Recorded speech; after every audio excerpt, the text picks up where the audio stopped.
In our previous two episodes of the show, we've been talking about recruitment. And one thing I didn't tell you is that there is a secret ingredient to supercharge your recruitment efforts. Now, you may not know it, but you already have this secret ingredient. And the good news is that the secret ingredient, it's you.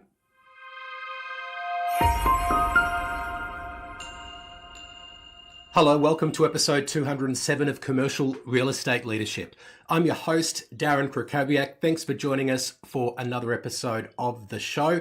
If you're enjoying this special series, which is all about recruitment, and you haven't downloaded our 7-step recruitment process, well, go to cresuccess.co/recruitment and you can grab a free copy of that process that up till now we've only been sharing with our private clients. Well, it's time to share it with more people, listeners and viewers of the Commercial Real Estate Leadership Podcast. It's available for you for free at cresuccess.co/recruitment. So as I mentioned at the top of the show, in episodes 205 and 206, we've been talking about recruitment. We've covered the why and the how so far. We've talked about why recruitment is crucial to scaling your success. And we've also laid out how you can do it effectively. But today, we're going to focus on the who.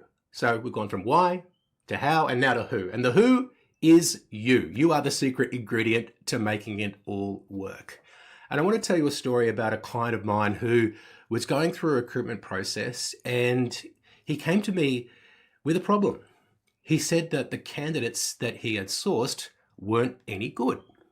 And I said to him, okay, well, let's have a look at the job ad. What did you put in the job ad? And he said, well, my finance team or head of HR or whoever wrote the job ad for me. And I said, okay, we've identified where the problem might be. Because to avoid mismatches, to ensure that you get a better quality candidate, one that is more likely to meet your expectations, you need to be involved in crafting the job ad, in setting out what the roles and responsibilities are, in defining the position description. You want to do that so it is a reflection of you and also so the applicants are more likely to meet your expectations. Now, I am all for people doing work that you don't have to do. Delegation is great, but there are some parts that you should do yourself, and hiring people is a highly leveraged exercise. And what I mean by that is you do it once and then effectively in perpetuity or until you decide that they're no longer suitable to work in your business or they decide that they want to leave, they become someone who amplifies what you do. So investing some time at the very beginning to make sure we get it right is a really good use of your time. As we outlined in previous episodes and also in that 7-step recruitment process, there are some parts of this process that you can delegate to others. For example, the phone screening process is something that you can get a member of your team to do by creating a checklist and making sure that they meet the minimum requirements of the role. But when you're actually crafting the position description, that is something that you should be doing yourself. So that's why you are critical in creating the position description and being involved in the early stages of the recruitment process to define the requirements, to set it up so you're more likely to get better quality candidates. So a couple of questions for you to consider. Are you taking a passive approach to recruitment? If you're not putting in the effort, if you're not getting into the driver's seat and taking control of certain elements of the process, then we can't expect that the end result is going to be as strong as would otherwise be the case.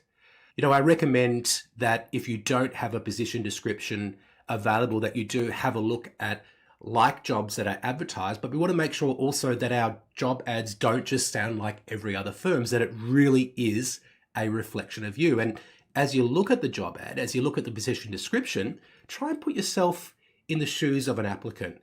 Does it look like something that is enticing, that is interesting? And does it reflect who you are and what you're looking for? Because spending a few moments to write the job ad and to make sure you come through in that job ad is one part of being an authentic leader. And authentic leadership is a driver of great culture, the culture that reflects your values. And the culture is one thing that's going to attract and also help you retain the right people. And as you're writing the job description, as you are crafting the job ad, we want to make sure that people understand, well, why is it that I would want to apply for this position and to work in this business? And if you don't know the reason, well, why don't you make a list? Have a think about what are some of the things that make working for you better than working for somebody else. And I was, again, going through this exercise with a client of mine just last week, and we were talking about, for example, the culture, like you and your values are reflected in the business. So that is a real differentiator. Whether you know it or not, you probably do have some reputation in the marketplace. So have a think about, what do people say about working for you, and what do you want them to say working about you? If what you want them to say about working for you isn't what they actually would say about you, then that's on you to make some changes so they're more likely to say the things that you would like to hear about working for you.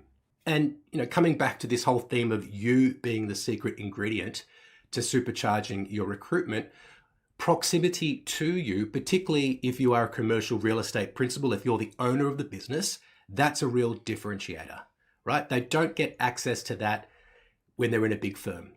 I worked for two of the world's largest commercial real estate firms, and I had relatively senior positions. I can remember at one firm, I actually got really good proximity to the global CEO, had dinner with him probably 3 times. The other firm maybe only had a couple of fleeting interactions with that global CEO. So a differentiator, if you are the business owner, is the proximity that a potential employee gets to the decision maker, to the owner of the business. So that is another reason why you are a secret ingredient. And related to that proximity, I think, is, well, why do your current team choose to work for you, right? It could be because they resonate with you, your values, and they're on board with the vision, but there could also be reasons that you're not aware of, and they could be potential magnets to pull more of those people into your team. So we want to get an understanding of what they are. So if you're not sure, you could ask some of your trusted team members, why is it that you decided to come and work here? What is it that you like about working here? And also, what is it that you think could be an attractor to entice more people to want to apply for positions and ultimately to choose to work in our business? And I've got one more story about a client. And again, so much of the time that I spend with my clients is talking about recruitment and people. And one of my clients just this week, he knows he's got to hire someone because he's currently overloaded, but something was stopping him. So we were unpacking, what is it that's stopping you from actually starting this recruitment process? Again, it's him, it's you. You are the key to unlocking more recruitment. And we kind of identified that one of the things was an unwillingness to delegate. So, if that's something for you, you need to get better at letting go, right? Sometimes you have this belief that, well, I'm better off doing it myself, and the time it takes to train someone means I'm better off just doing it myself. Well, if you think it's going to take a long time to show someone what it is that you do and how you expect things to be done, then as long as you don't have crazy or unrealistic expectations, then probably the answer to that is you need to be hiring better quality people who can catch what it is that you expect, people that have the relevant experience, if that's a requirement, to be able to execute to your expectations. I think in his case, maybe he was also a little bit worried about, well, making a mistake, right? He's had a couple of people who have come and then worked for his business for a couple of years and then left. Well, we can reduce the likelihood of making a mistake by, for example, having a process around it. So we've got more confidence to execute on those hiring decisions. And if we are a little bit worried about people eventually moving on, well, we can try and improve retention. We can have systems and processes to retain the know-how if people do move on. And another thing that you can think about is, well, how long ideally would I like this person to stay? Do you really expect them to stay forever? Or is this the type of role that someone maybe after 2 or 3 years would then decide to move on to bigger and better things, right? Sometimes that is a reality of the role. And if you do at least expect 2 or 3 years out of someone, state that as an expectation when you're hiring people. You can say, my vision for this position is that someone would be staying with us for a period of at least 3 years. Is that something that you can commit to, right? Now, obviously you can't hold them to that, but if you can get them to make a commitment that is, yeah, of course I'm going to stay with you for 3 years and I'm on board, then they're more likely to do it if you get that commitment from them. And of course, the other thing I'd say about when people do move on, particularly if they move on to bigger and better opportunities, well, sometimes that can be for the best for them, but also it's not a bad thing for you, right? That becomes a story of success for you because people are learning and growing and developing while they're with you, and that creates a pathway to greater success. Now, one of the reasons why they might be moving on is because you're not letting go enough, because you're not giving them the opportunities to grow within your business. If that's the case, well, maybe you need to make some changes. But if that's not the case, there's still a good story to tell if someone moves on to a bigger and better opportunity. But again, I would say you can create bigger and better opportunities for people. So if your vision is big and your aspirations are big, then people are more likely to see their own aspirations to be catered for within your business. So let's sort of bring this all together. As a reminder, recruitment is the strategy to scale your success. You do need a proven process to avoid the churn and burn, right? We talked about hire slow, fire fast, and I believe that hire fast, fire appropriately is a better approach, because if you become known as someone who can't make decisions and then second guesses your decisions by letting go of people very quickly, I'm not sure if that's going to send the best message to your team and also to potential recruits. Yes, of course, we want to move people on if they're not the right fit, but also I think we've got to have a better recruitment process so we're less likely to, one, be slow with the recruitment decisions we make, and two, have to then start again because we didn't get it right in the first place. And today we've been talking about the fact that it's you. You are the difference.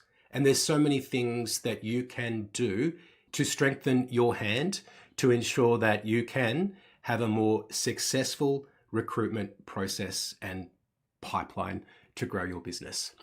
Now, as a reminder, you can grab our 7-step recruitment process to upgrade your hiring process at cresuccess.co/recruitment. I hope you've enjoyed this series of episodes about recruitment. I've been thinking I want to do some more series of episodes because, what I'm here to do is to help you get the right people on your team serving ideal clients inside a business that works. So stand by for more episodes, series of episodes that reflect that promise. For now, thank you so much for listening, and I will speak to you soon.